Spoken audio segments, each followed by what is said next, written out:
doxing. You directed the G-Man, the FBI, to go after parents. All right, let's move on to a different topic. We've sadly seen that you are willing to use the enforcement power of the Department of Justice to target those who have political views different than you, even if it's a mom at a PTA meeting. Let's try the other side. Are you willing to enforce the law fairly against people who are political allies of the president? At a Senate hearing in May, Dr. Fauci said, quote, "The NIH has not ever and does not now fund gain-of-function research in the Wuhan Institute of Virology." That was under oath, under testimony. On October 20th, the NIH principal deputy director, in writing, directly contradicted it. Those two statements cannot be true. As you know, Section 1001 of Title 18 makes it a federal crime to knowingly make false statements to Congress. Is the Department of Justice investigating Dr. Fauci for lying to Congress, and will you appoint a special prosecutor to do so? I'm going to say again, the memorandum that I issued is not partisan in any way. It has nothing to do with what I agree with or I don't agree with. I don't care whether the threats of violence come from the left or the right. Could you answer the question I asked? The second question, we don't comment on criminal investigations or other investigations. Well, amazingly, when it's the political enemies of the administration, you comment loudly in a memo. Let me ask one other question. You're not asking. President Biden recently said in a national town hall that police officers who decline to get vaccinated should be fired. Do you agree with President Biden on that? I think all police officers, look, I stood on the stage at the mall where the 700 and some police officers who died this year were commemorated. Let me try again. Do you agree with the president? It's a yes or no. You've asked questions as a judge. You know how to get a yes or no. Do you agree with the president? Yes or no? A large percentage of the law officers who died this year died from COVID-19. Do you agree with President Biden that police officers who decline to get vaccinated should be fired? Yes or no? And if they had been vaccinated, they wouldn't have died. So is that a yes? You do agree with the president? Police officer. In Chicago, a third of the police officers did not file their vaccination status. Do you think Chicago should fire a third of its police officers when murder rates and crime rates are skyrocketing? This is a determination that the city of Chicago will have to make. So do you agree with the president? The president said yes. Do you agree with him? You are the chief law enforcement officer of the United States. Do you agree with Joe Biden saying fire police officers despite skyrocketing crime rates? That is a question that is one of state. One might be tempted to blame Michaelia for embellishing his story, for attributing hospital overcrowding to COVID-19 in one story and then blaming overdoses in another. But a closer look at the KFOR story reveals something quite startling. At no point did the doctor actually come out and say that overdoses were straining hospitals. It was the journalist, Caitlin Ogle, who added that framing. She did not respond to a request for comment, by the way. KFOR is responsible for the spin. This means, of course, that if the national media outlets had called the doctor or the hospitals, they would have easily uncovered the error. Instead, they spread it. Now, it's vital for the media to communicate correct information to the public. Senator, I do not know. Will you provide a list of every website and hashtag that Facebook content moderation teams have discussed banning on the task platform? Senator, again, I would be happy to follow up with you or your team to discuss further how we might move forward on that. But without will you commit to it here? Senator Cruz and Senator Lee both asked you for lists of individuals, websites, entities that have been subject to content moderation. You expressed doubt about whether any such information exists, but you've also now said that the task website, you've acknowledged the task platform exists, that it is searchable. So will you commit to providing the information you have logged on the task website about content moderation that your company has undertaken? Yes or no? Senator, I think it would be better to follow up once I've had a chance to discuss with my team what any sensitivity around that would be that might prevent the kind of sharing that you're talking about. But once I've done that, I would be happy to follow up. All right. So you won't commit to do it here. We could, of course, subpoena this information, but I'd much rather get it from you voluntarily. But I think let everybody take note that Mr. Zuckerberg has now repeatedly refused to provide information that he knows that he has and has now acknowledged that he has, that Tasks has under oath. Let me switch to a different topic. Mr. Zuckerberg, tell me about Sintra. What is the Facebook internal tool called Sintra? Senator, I'm not aware of any tool with that name. Well, Matt, let me see if this refreshes your memory. There's a demonstrative now over my shoulder. Centra is a tool that Facebook uses to track its users, not just on Facebook, but across the entire internet. Are you Vanessa? Vanessa Gelman. I'm a reporter with Project Veritas. Vanessa Gelman, who works in Washington, D.C., is Senior Director of Worldwide Research. From Vanessa Gelman. From the perspective of corporate affairs, we want to avoid having the information on the fetal cell lines floating out there. We believe that the risk of communicating this right now outweighs any potential benefit that we could see, particularly with general members of the public who may take this information and use it in ways we may not want it out there. Miss, why did you send emails telling Pfizer employees not to report that you guys were using fetal cell lining, Miss? What else are you hiding from the public? Miss, what else are you hiding from the public? The public needs to know. It's all freely available. Elon Musk has also been exposing Elizabeth Warren's corruption on Twitter, sharing a news article that she personally benefited by posing as a Native American to avoid taxes and other expenses.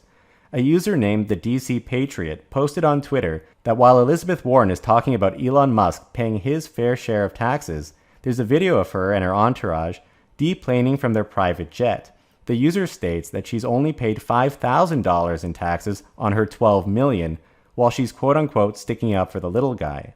Elon replied calling her a hypocrite and asking her to explain herself.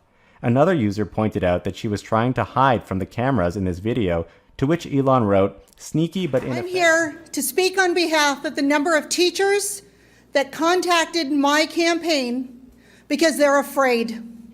They're afraid to speak out, that you won't defend them against the teachers union, that will have them railroaded out of their jobs, out of their careers, which will ultimately railroad them out of their homes. The majority of teachers, I believe, are good. They have a passion, went through everything it took to get through school, to get the teaching credential, and want to be in a beautiful school district. This should be the flagship for Sacramento, one of our most technologically advanced high schools, and we have students afraid to go here. I know of one board member here who has consistently fought for the students and for the teachers that are afraid to stand here and say this. This whole situation got blown out of the water when the ATF got involved. And so many people showing up at my house, showing up at my job. The FBI showed up at my job and asking me questions. So when this statement was given, I gave it to the best recollection of my memory. I was asked if I would like to add anything to the police statement, and I said I would not. Mr. Binger pulled out a cell phone and showed me a video and also a photo, which was actually one photo that I brought today, and asked me if I knew who a gentleman was in that photo, and I said I did not. And he asked me to, he said, "This is Joshua Zeminski." Mr. Binger also has a case with him, and I am subpoenaed for that case also. And he says, "Well, that's who that is." He put the phone down, he picked the phone back up and says, "Who is this?" And I confusingly said, like, "Joshua Zeminski," and he's like, "Would you like to add that to your statement?" And I just felt I didn't want it. Beyond what your statement said. But the way Mr. Binger wanted it, how he portrayed it to me, was to add on to my statement physically. Mr. Richards just took notes. Did someone ask you to type out a new statement? I'm telling you how I perceived it. You have a bias in this case, don't you? You don't want Mr. Rittenhouse to be found guilty or not guilty? Oh, wait a minute. You don't want him to be found guilty or not guilty? You don't have an interest or a bias in which way this trial comes out? I don't know. I'm a photographer, photojournalist. That's what I do. I take photos. Did you go and give an interview to a gossip site that is biased against the district attorney? I don't know what his site represents. So you actually went to the media, or someone who claims to be media, to talk about this meeting with the prosecutors? First of all, he came to me. I didn't go to him.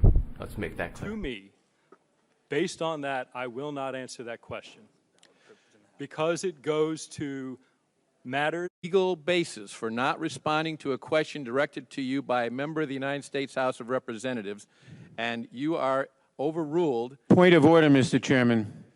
Let me continue. Your testimony is essential to this hearing and to our oversight and information gathering functions with regard to the actions taken and decisions made by the Department of Justice and the Federal Bureau of Investigation in 2016 and 2017. I am specifically directing you to answer the question in response to our subpoena, notwithstanding your objection. Point of order, Mr. Chairman. Mr. Struck, please be advised that you can either comply with the committee's directive to answer the question or refuse to do so, the latter of which will place you at risk of a contempt citation and potential criminal liability. Point of order. Do you understand that?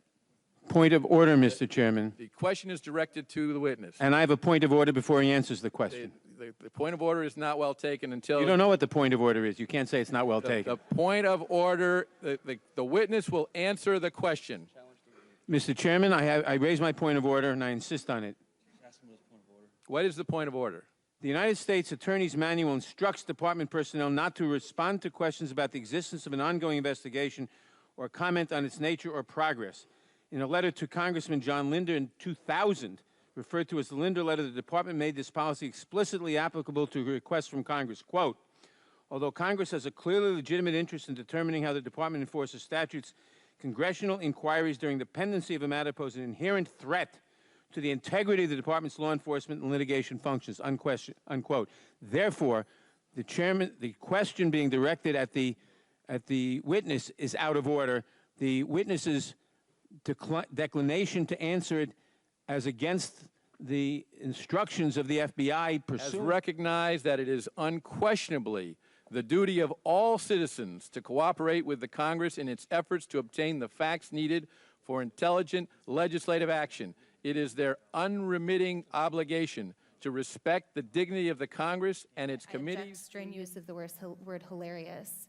To me, this feels a lot like your reaction to being named in one of these manifestos. Now, you're of course not responsible for the words of somebody writing that document, but I do think that laughing at it is a real problem because these are real families that are impacted by this violence. And I think our efforts towards talking about this have to start from a place of mutual respect, which is what I've heard from this side of the table. Now, the reason we don't have those numbers, I want those numbers as much as you do, but to say the numbers don't show something is simply not supported by the data. Okay, and I have 38 seconds left, Ms. Mulligan, if you want to respond within that time. The only thing I would add is that it's in the name. Terrorism, domestic terrorism, it terrorizes us. It terrorizes us in our homes. It terrorizes us in our schools. And to the points made by the other panelists, it is disproportionate to its impact on any individual life, and it's not. You reject the idea it's something that doesn't matter or doesn't really matter? Absolutely reject. Okay. All right, so here's where we are. Every member now has had 5 minutes and... Okay, and Mr. Clay, so we have 2 members who have not. So I'm going to go to the 2 members who have not yet, and we'll give an opportunity for a closing thought to any member who wants before we go. Am I next to respond, or is Mr. Meadows? I thought Mr. Meadows was next. Mr. Meadows, okay. Mr. Meadows is next, then Mr. Clay, then to you, Mr. Jordan. Ms. Owens, obviously this is a gang up on you. You know, we're giving these witnesses the ability to do a rebuttal on you, and so you know, I find it unfair, Ms. Ballou. I mean, you know, candidly, for you to show mutual respect and then you to go after Ms. Owens, it's not appropriate. So, Ms. Owens, you can have 4 minutes and 34 seconds to respond. However, yield for a second. I'll yield to.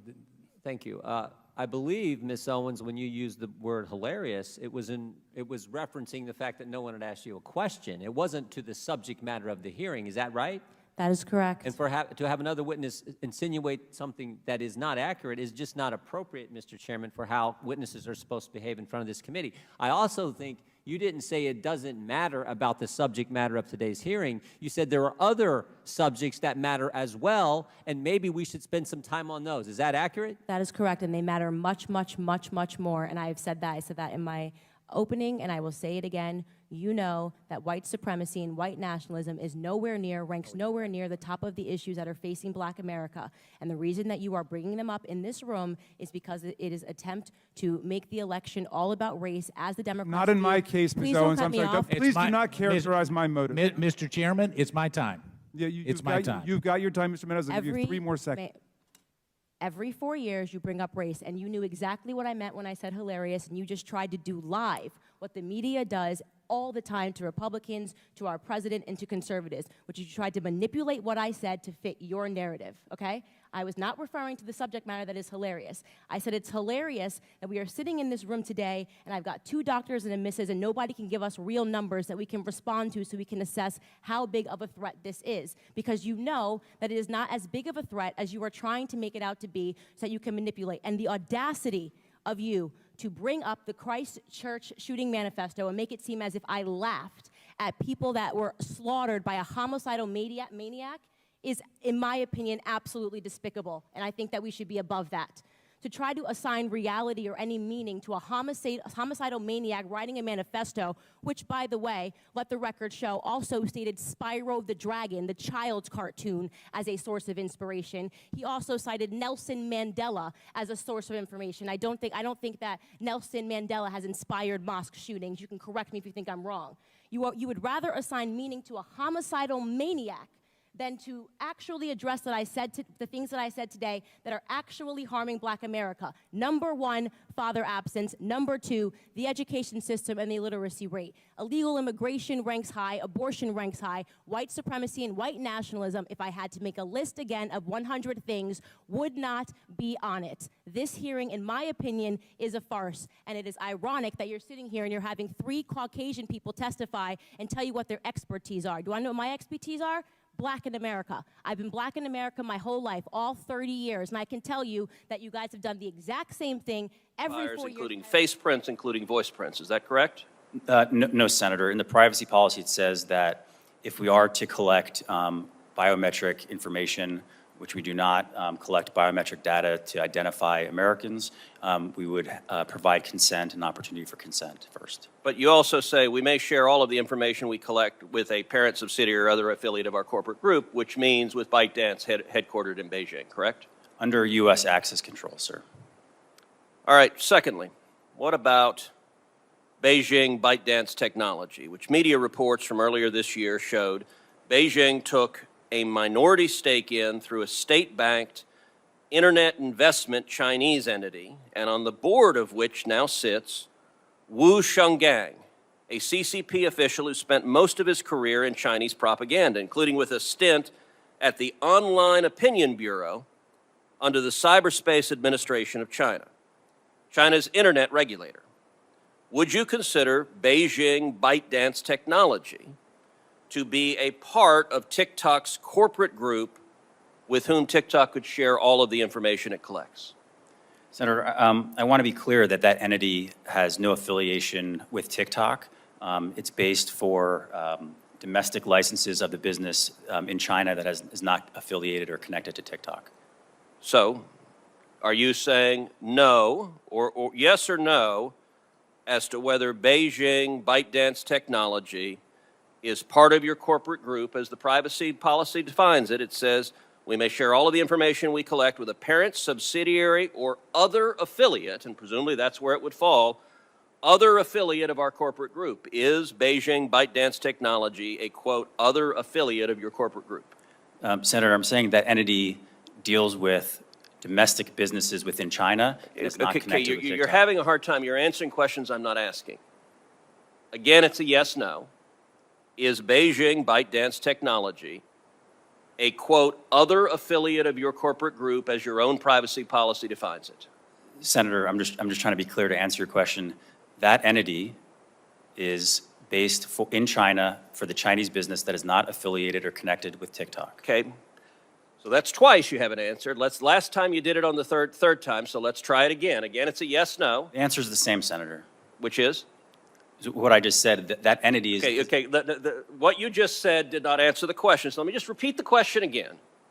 Is Beijing ByteDance technology a, quote, other affiliate of our corporate group as your privacy policy defines it? Yes or no?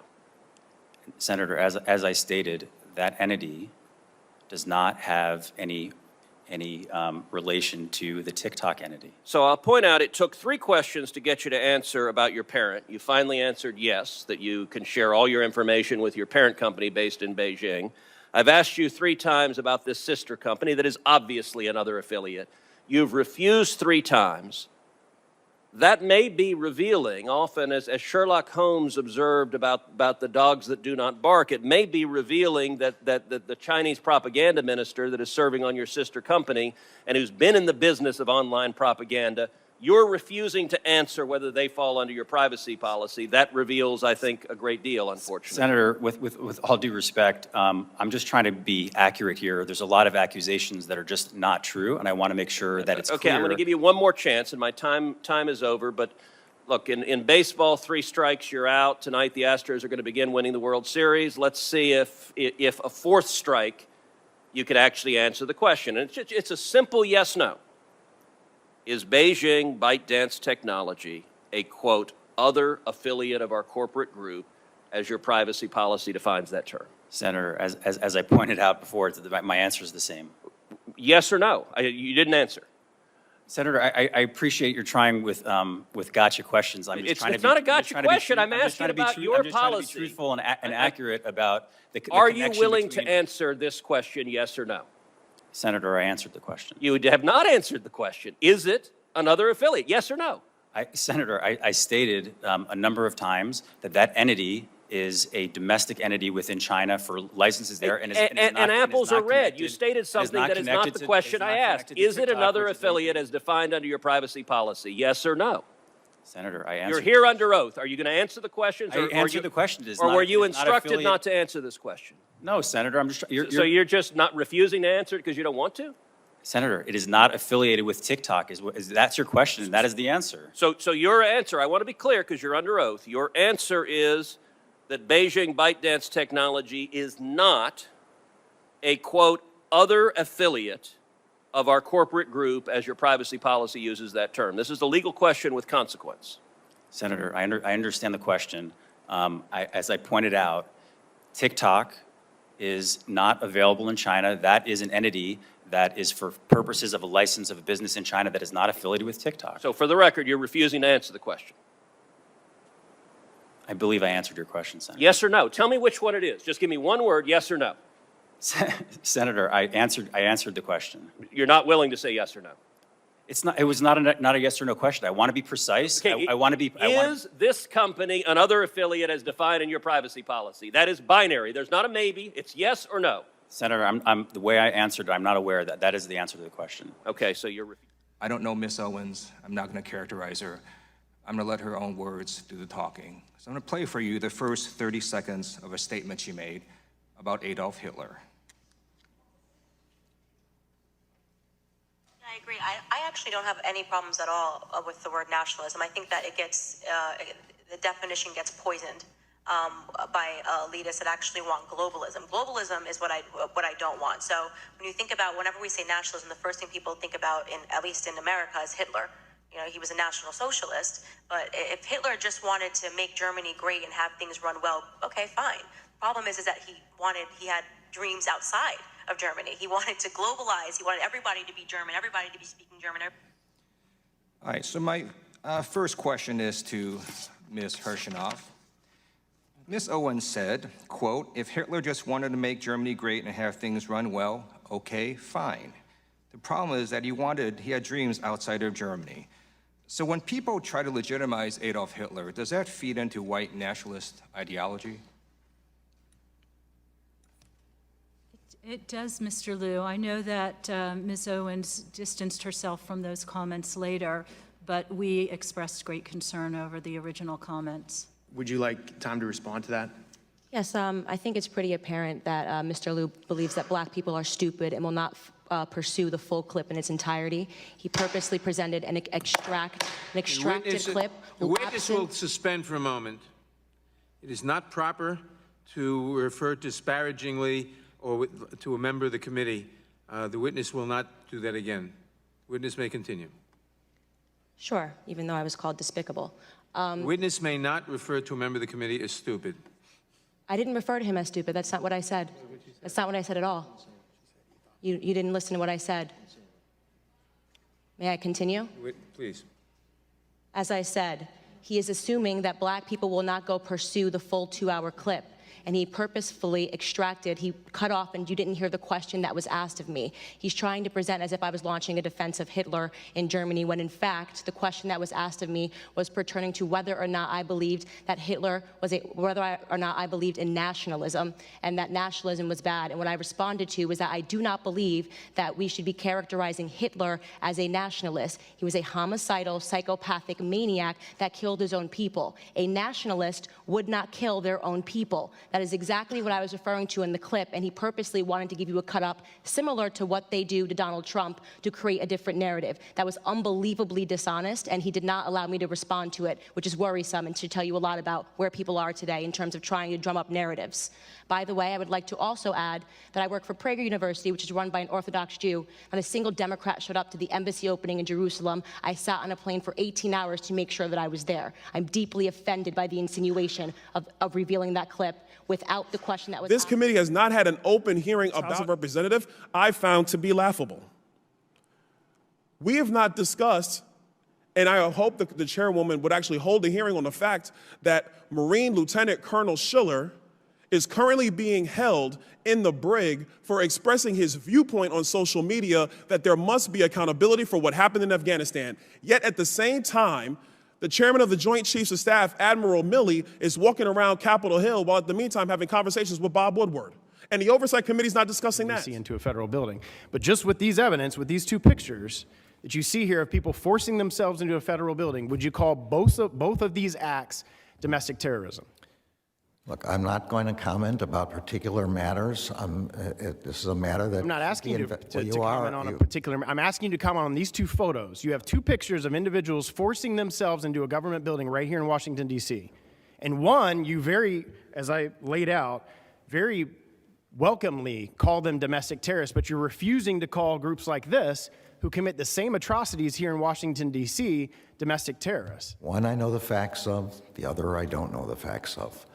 Well, I'm showing you pictures. Here's facts right here. If you want, we'll act like we're in a courtroom. Exhibit A, Exhibit B. January 6th, Department of Interior. Well, as you know, based on these pictures of people forcing themselves into the... One picture is not going to be I'm not going to be able to resolve a legal determination based on one picture. In the January 6th case, we have terabytes of video which disclose exactly what happened. Speaker Pelosi, mindly, still hasn't released to the American public to view all that video that has been captured here in Washington and in the Capitol complex. But that's the problem that everyday Americans are facing right now, is they see these type of comments that you've made about January 6th, yet you're completely, and you're not answering my question now, and you're saying, well, that's an ongoing investigation and I don't know about it. But clearly, based on the pictures, clearly what has occurred, factually what's been widely reported in all sorts of different American outlets, that these individuals forced themselves into a building here in the Department of Interior, and you're refusing right here today before the American people to say... Garland published a special memorandum directing federal law enforcement to focus specifically on parents who are dissatisfied with woke school boards and far-left indoctrination. So you get the picture here, the worst spike in murder rate in over a century. And the Attorney General wants Maine justice laser focused on, listen to this, parents who are asking questions about their kids' curriculum. It's beyond parody. To be perfect.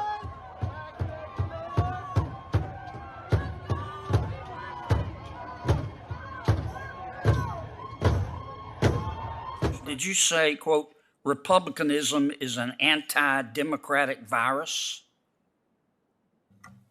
No, Senator, I don't believe I've used those words. Okay, you're under oath now. Yes, Senator, I don't believe I've used those words. Okay. I do remember saying last year that there was a loss of confidence in our elections that has spread kind of like a virus. Right, well, that's a long way from calling the Republican Party an anti-democratic virus. Yes, it's very different, and I don't believe I used those words, Senator. Right. If you did use those words, will you pull down your nomination? Senator, I don't believe I've used those words. But if you did, will you withdraw? It's hard for me to imagine a scenario in which I would I'm just use saying, those assume words. it. If you said it, will you withdraw? If I were quoting someone else saying it to describe that kind of sentence, I wouldn't be expressing my own views. But Senator, I don't believe I've ever used those words. I've represented. Did you when you sent out those personal tweets about Senator Cotton and Senator Blackburn? We're just telling you that we're putting a system back in place in which you can come. I mean, don't you think people took your words at face value then? Senator, I've never said that the border is open, and I've never believed. We're not telling you not to come. How would you parse that? Senator, I've never said that the border is open, and I've never believed that it should be an open border. We have laws that Congress has passed that are laws of accountability and also laws of humanitarian relief. You did say that we're not telling you not to come, though, right? You said that. You remember that? I'm sorry, Senator. I apologize. You remember saying, don't you, that we're not telling you not to come? Those are your words that you said in a press conference. You said that, right? I don't recall saying that. I don't believe. You don't recall saying that? That's correct, Senator. I have never said. We'd be happy to refresh your memory for you and some questions for the record. I'm sure that is interesting news, and I'm sure everyone will. The Secretary's just said he doesn't have any memory of making those comments. That's extraordinary. Senator, I have never said that the border is open. Let me ask you about this. CBP data says that the agency had 178,000 enforcement encounters at the southern border in April. It's the highest in 2 decades.